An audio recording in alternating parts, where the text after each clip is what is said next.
하박국 3장 16절부터 19절 구약 1306조 같이 읽겠습니다. 내가 들었으므로 내 창자가 흔들렸고 그 목소리로 말미암아 내 입술이 떨렸도다. 무리가 우리를 치러 올라오는 환난 날을 내가 기다림으로 썩이는 것이 내 뼈에 들어왔으며 내 몸은 내 처소에서 떨리는도다. 비록 무화과 나무가 무성하지 못하며 포도나무에 열매가 없으며 감람나무에 소출이 없으며 밭에 먹을 것이 없으며 우리의 양이 없으며 외양간에 소가 없을지라도 나는 여호와로 말미암아 즐거워하며 나의 구원의 하나님으로 말미암아 기뻐하리로다. 주 여호와는 나의 힘이시라. 나의 발을 사슴과 같게 하사 나를 나의 높은 곳으로 다니게 하시리로다. 이 노래는 지휘하는 사람을 위하여 내 수금에 맞춘 것이니라. 아멘. 말씀이 들리는 사람, 말씀이 들리는 사람이라는 제목으로 말씀 전하겠습니다. 우리 성도들은 삶이 무엇이라고 생각하십니까? 삶이란 이런 것이다, 이렇게 말씀해 주실 성도가 있습니까? 어떤 사람이 삶이 무엇일까 곰곰이 생각했습니다. 그런데 아무리 생각해도 깨달아지지가 않는 겁니다. 그래서 여행을 떠났습니다. 많은 사람들을 만났고 각자의 삶을 나누었습니다. 그랬더니 인생이란 또 삶이란 무엇인지 깨달아지는 듯 했지만 깨닫기 어려웠습니다. 여행을 떠나는 어느 하루 기차를 타고 여행을 갑니다. 그런데 요즘도 있는지 모르겠습니다만 기차를 타고 가면 가운데 통로로 카트를 끌고 과자, 음료수, 계란을 판매하는 판매원들 있죠. 요즘도 있어요? 그것을 하시는 분은 옛날 사람입니다. 이 판매원이 이 카트를 끌고 가면서 말합니다. 삶은 계란이요, 삶은 계란이요. 근데 삶은 계란이라고 하는 그 말이 귀에 들렸습니다. 눈이 번쩍 떠졌습니다. 삶은 계란입니다. 싱싱한 계란하고 썩은 계란을 구별하는 방법이 있습니다. 소금물에 담그면 싱싱한 계란은 가라앉고 썩은 계란은 둥둥 뜹니다. 그래서 소금물에 담그면 싱싱한 계란은 가라앉기 때문에 보이지 않고 보이는 것은 뭐죠? 온통 썩은 계란밖에 보이질 않습니다. 근데 우리의 삶이 그렇지 않습니까? 온통 들려오는 소식, 보이는 것은 악한 것밖에 없습니다. 온통 세상이 썩었습니다. 세상이 돌아가는 것을 보면 썩은 것밖에 보이질 않습니다. 가정이 무너졌습니다. 존경하는 남편, 사랑스러운 아내, 순종하는 자녀들이 보이질 않습니다. 가정에서도 쾌락을 추구합니다. 자기의 이익을 추구합니다. 같이 일하는 협력사의 한 부장이 이런 이야기를 합니다. 가정 이야기를 나누는데 이런 얘기를 해요. 자녀를 어떻게 키웠는지 모르겠다, 잘못 키웠다고 하면서 이렇게 이야기합니다. 아빠는 자기를 위해서 있는 존재래요. 자기가 좋은 학원에 갈 수 있도록 돈을 벌어다 주는 존재. 조금이라도 도와주지 않으면 아빠를 향해서 질타합니다. 그 가정 이야기를 하면서 아픔으로 얘기하는 거예요. 어떻게 해야 될지 모르겠습니다. 아빠의 통곡이었습니다. 사회는 골물대로 골맞습니다. 편법, 꼼수가 잘 통합니다. 정직한 사람이 더 손해를 보는 세상입니다. 경제적으로는 불공평합니다. 과거에는 성실하고 노력하면 그래도 나름대로 성공했다 이렇게 말했습니다.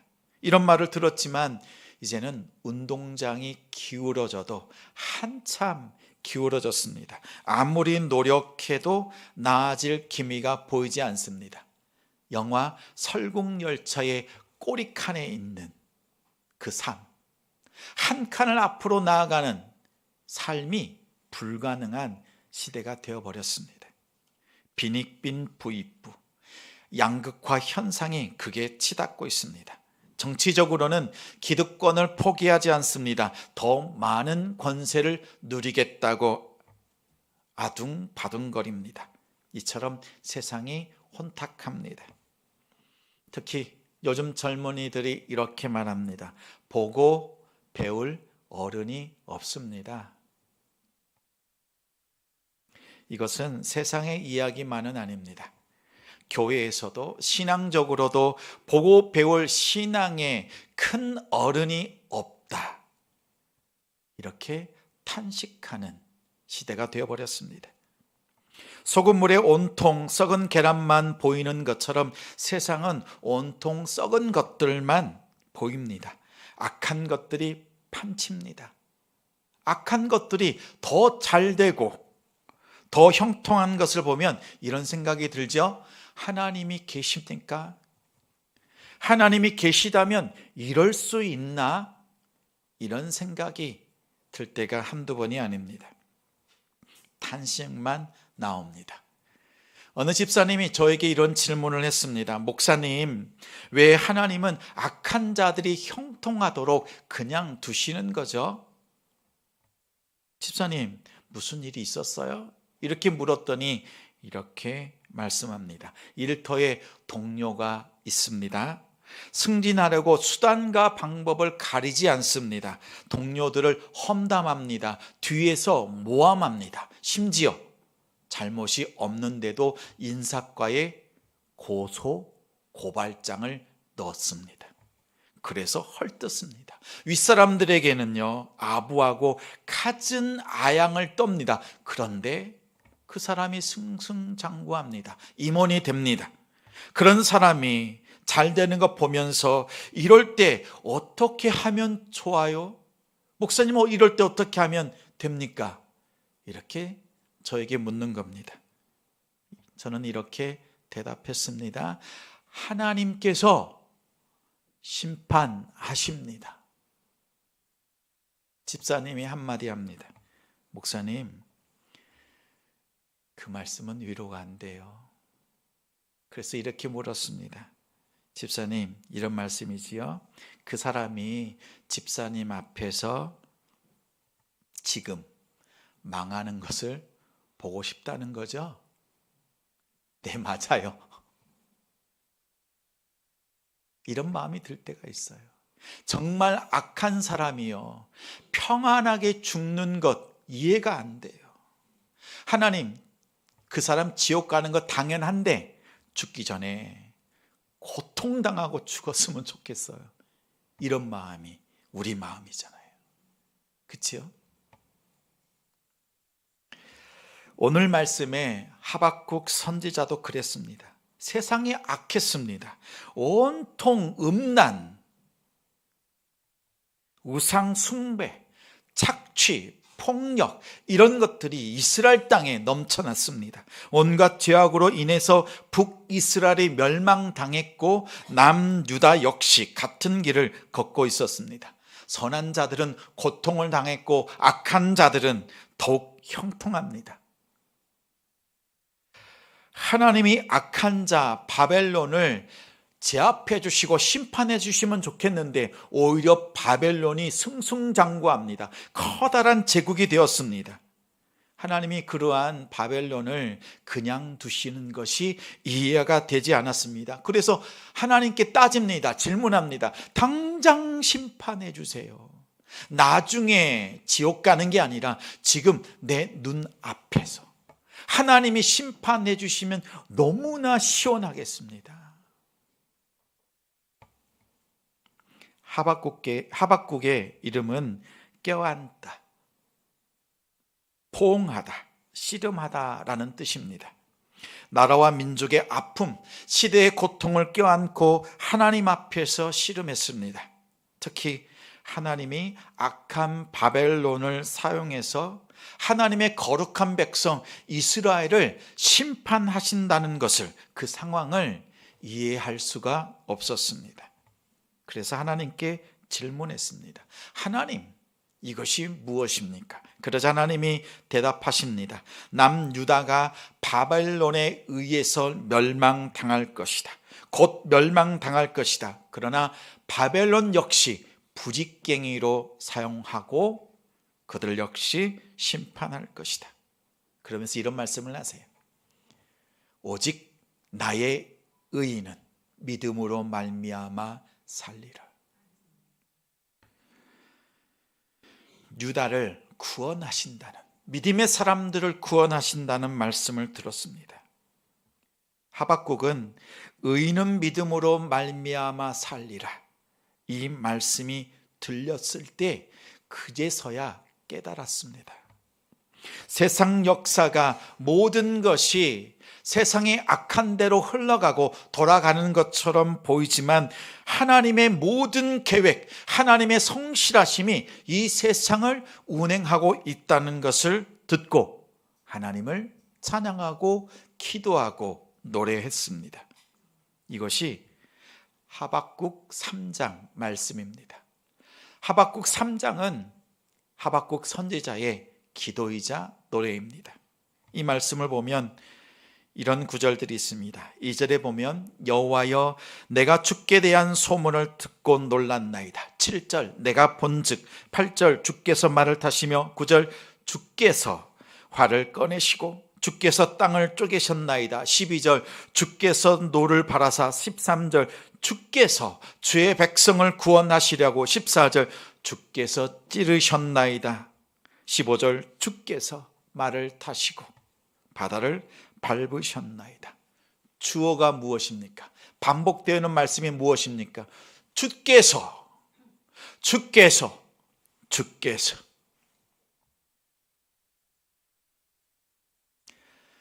주님,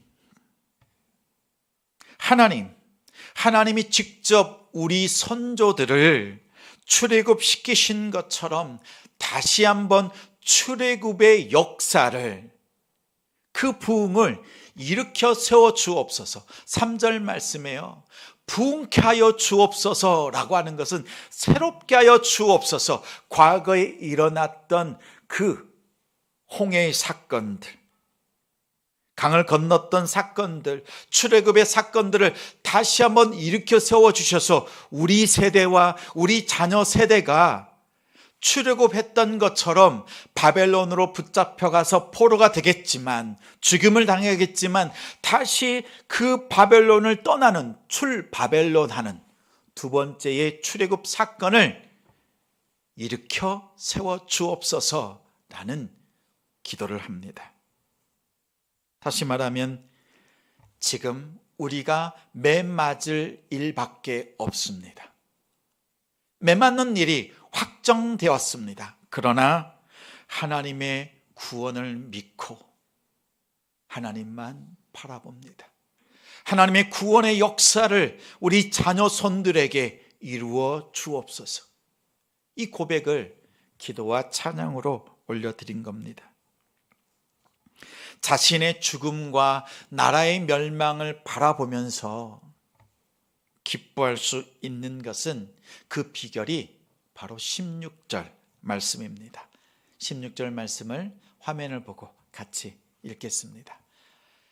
내가 들었으므로 내 창자가 흔들렸고 그 목소리로 말미암아 내 입술이 떨렸도다. 무리가 우리를 치러 올라오는 환난 날을 내가 기다림으로 썩이는 것이 내 뼈에 들어왔으며 내 몸은 내 초서에서 떨리는 도다. 16절 시작은 이렇게 시작합니다. 내가 들었으므로. 무엇을 들었습니까? 무엇을 들었습니까? 바벨론에 의해서 유다가 점령당할 것이다. 성전이 무너질 것이다. 환난 날, 심판 날이 곧 임한다는 말씀을 들었습니다. 이 말씀을 듣고 창자가 흔들렸습니다. 이스라엘 사람들, 유대인들은요, 이 배를 마음으로 생각했습니다. 다시 말하면 마음이 심하게 요동하고 격동했다, 흔들렸다는 말입니다. 입술이 떨렸습니다. 선지자는 입술을 열어서 말씀을 선포하는 자인데 하나님의 말씀을 전할 수 없을 정도로 입술이 부들부들 떨렸습니다. 온몸이 떨렸습니다. 하나님의 말씀이 하박국 선지자의 마음속에, 삶 속으로 들어오자 통째로 그의 삶과 그의 중심이 흔들릴 수밖에 없었습니다. 저는 이러한 경험을 한 적이 있습니다. 제가 섬기는 신우회에서 중동 지역에서 사역하는 현지인 목사님을 초대했습니다. 모태 무슬림이었는데 예수님을 영접하고 기독교인이 되었습니다. 그리고 심지어는 복음을 전하는 목사님까지 되었습니다. 그분이 오셔서 이런 말씀을 전합니다. 한국 교회 성도들이 중동 지역에 이슬람권에 있는 기독교인들을 위해서 기도하고 있다는 소식을 듣고 얼마나 기쁘고 감사한지 모릅니다. 정말 고맙고 감사합니다. 이 말씀을 하고 이런 말을 합니다. 그런데 이제부터는 저희 중동 지역의 기독교인들을 위해서 기도하지 마세요. 기도하지 말아달라는 말에 의아한 생각이 들었습니다. 이어서 하시는 말씀이 이런 겁니다. 우리는 반쪽짜리 기독교인은 없습니다. 예수 그리스도를 믿는다고 고백하면 직장, 삶, 가족 다 떠나야 되고 오직 예수 그리스도로만 살아가야 합니다. 세상과 하나님과 세상의 양다리를 거치고 살아가는 반쪽짜리 기독교인은 없습니다. 하나님과 재물을 겸하여 섬기는 기독교인은 우리나라에는 없습니다. 그런데 한국 교회와 한국 교회 성도들은 온통 반쪽짜리들 뿐입니다. 한국 이 땅에는 하나님의 말씀이 넘쳐나지만 정말 하나님의 말씀을 듣는 사람이 없습니다.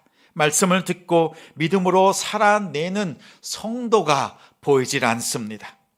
세상이 썩은 것이 아니라 한국 기독교 성도들이 썩었습니다. 여러분은 더 이상 우리를 위해서 기도하지 마세요. 이제부터 여러분의 자신과 여러분의 가정과 여러분의 나라 대한민국을 위해서 기도하세요. 이제는 우리가 이슬람권의 기독교인들이 한국 교회와 한국 성도들을 위해서 눈물로 기도하겠습니다. 우리는 하나님의 말씀을 듣고 그 말씀이 참된 말씀임을 알고 하나님의 구원의 계획이 이루어지는 말씀임을 믿습니다. 마지막으로 이런 질문을 받았습니다. 한국교회 성도 여러분, 여러분은 정말 하나님의 말씀을 듣고 있습니까? 하나님의 말씀을 믿습니까? 나지막하게 질문하셨습니다. 말씀을 듣고 있던 우리 신우회원들이 얼었습니다. 아무 말도 할 수 없었습니다. 아니라고 변명조차 할 수 없었습니다. 그런데 심장이요 쿵쾅거립니다. 온몸이 떨립니다. 우리 성도 여러분에게 묻겠습니다. 여러분은 정말 하나님의 말씀을 믿습니까? 여러분은 오늘 이 자리에 예배하러 나올 때 하나님의 말씀 듣고 어떤 말씀이 나에게 주어지든지 그 말씀대로 살겠다, 이 마음으로 예배당에 오셨습니까? 여러분은 정말 하나님의 말씀으로 살아가는 하나님의 거룩한 백성, 자녀입니까?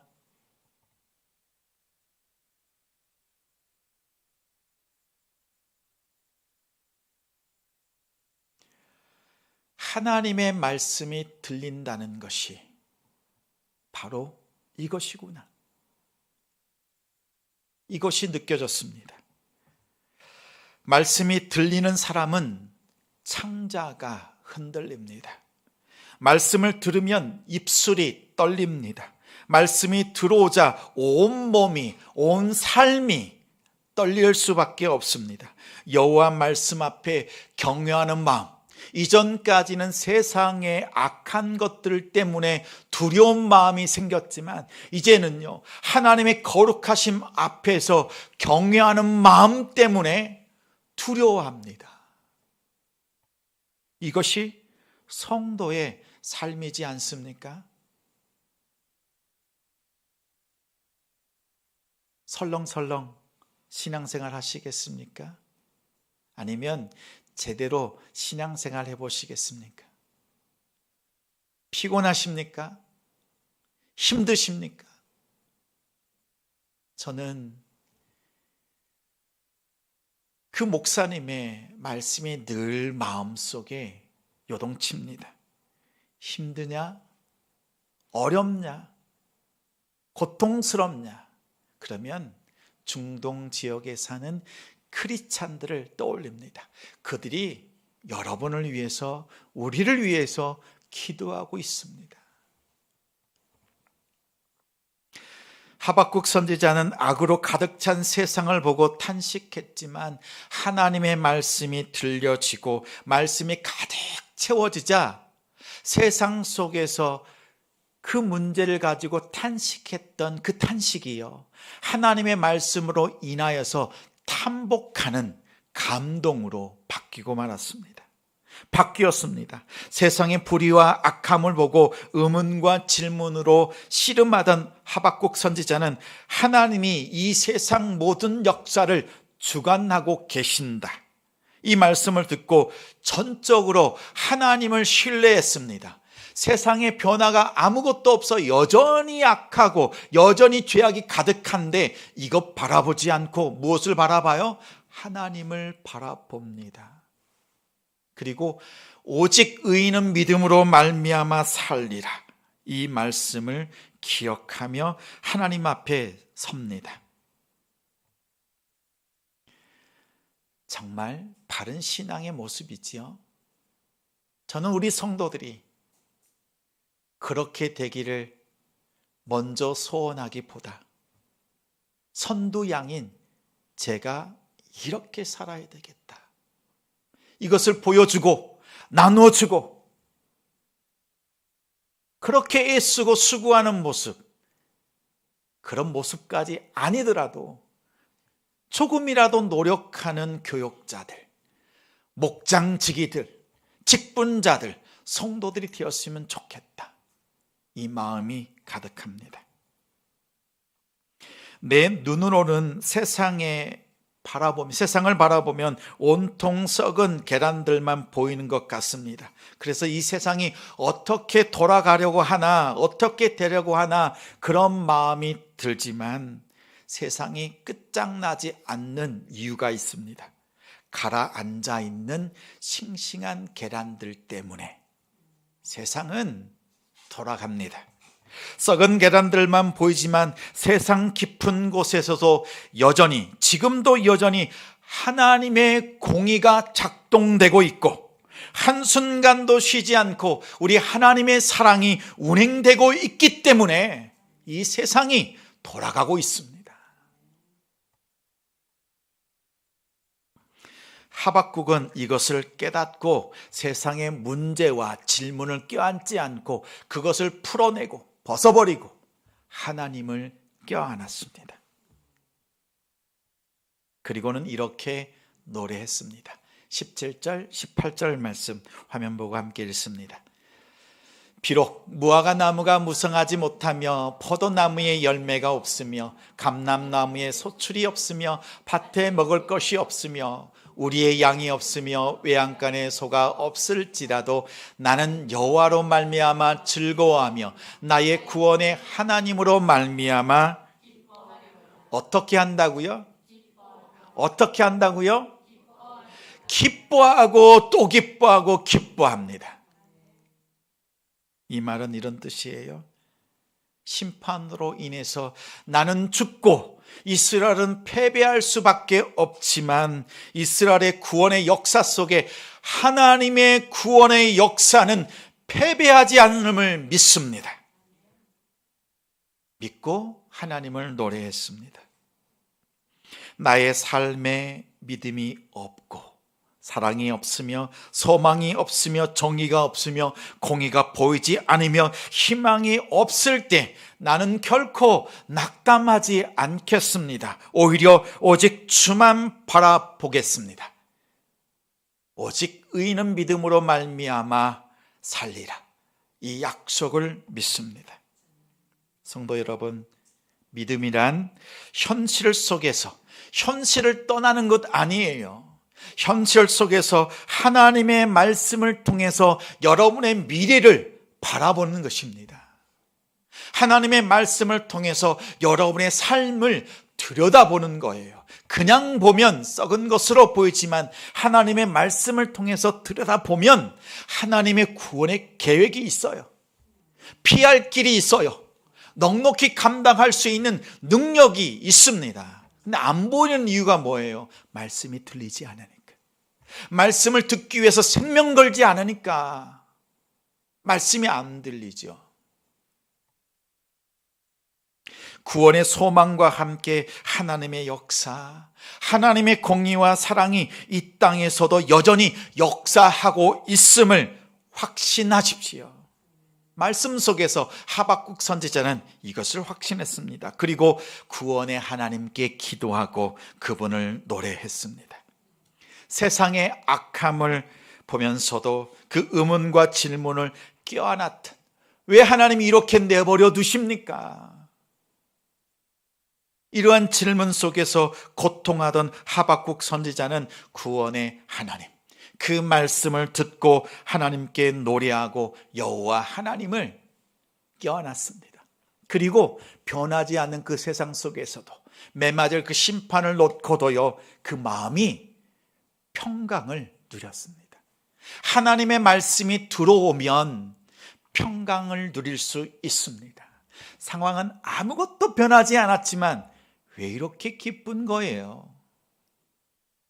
기뻐하고 또 기뻐하고 기뻐할 수밖에 없는 것이 성도의 삶이라고 오늘 성경은 가르치고 있습니다.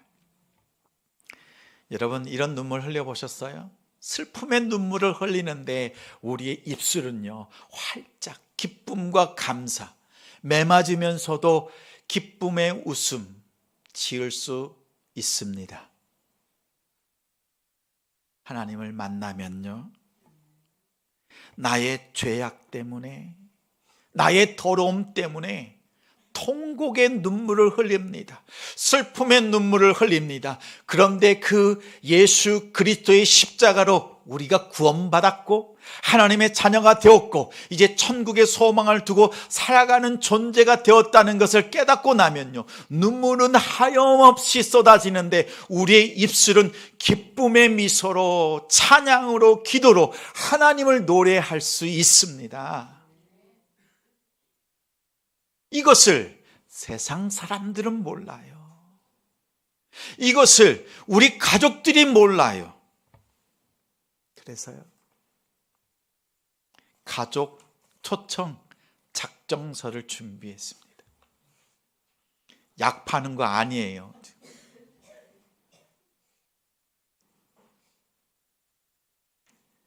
말씀 들으면요, 말씀 들으면 그 말씀으로 살아갈 수 있습니다. 우리 가족들 중에서 지금 한 달 남았습니다. 부활절이 한 달 남았습니다. 우리 사순절 기간을 보내고 있습니다. 시간마다 우리 가족들을 위해서, 예수님과 멀어져 있는 우리 남편, 아내, 자녀들, 부모님을 위해서 기도합시다.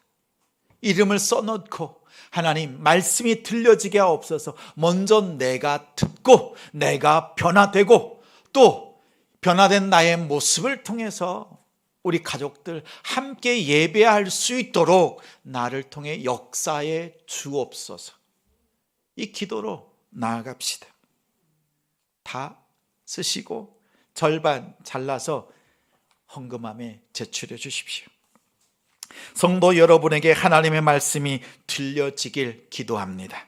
구원의 하나님을 전심으로 껴안는 성도, 그래서 하나님이 기필코 여러분을 통해서 구원하시는 그 역사를 보고야만은, 그리고 하나님께서 여러분의 오고 오는 자녀 세대를 통해서 하나님께서 출애굽의 역사를 다시 일으켜 세우시고 구원해 내시는 놀라운 역사가 여러분의 자녀와 자녀손 그 세대 속에 이루어지기를 주님의 이름으로 축원합니다.